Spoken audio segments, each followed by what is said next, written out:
Пловдив, приготви се! Първият лазерен IMAX в България скоро ще е тук и ще бъде в Пловдив Мол Марково тепе. Синелен става дом на революционната технология IMAX with Laser. Какво означава това? Кристално ясна картина с 4K лазерна прожекция, по-висока резолюция, по-дълбок контраст, най-ярките и реалистични цветове, виждани някога на екран. Но това е само началото. Патентованата звукова технология осигурява удивителна яснота и дълбочина в допълнение с перфектно настроен звук и равномерно разпределено аудио във всяка точка на залата. Чуваш всяко движение, всеки дъх, всяка експлозия. Специално проектиран киносалон с уникално разположение на седалките за отлична видимост от всяко място. Не се филмирай, бъди във филма.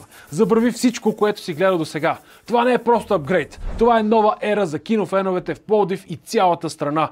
Идва моментът, който ще промени киното у нас завинаги. Ноември. Пловдив. Точно на време за най-големите премиери. Злосторница 2, Зоотрополис 2 и епичния аватар Огън и пепел. IMAX with Laser. Върховното киноизживяване. За първи път в България само в Синеленд Пловдив. Готов ли си?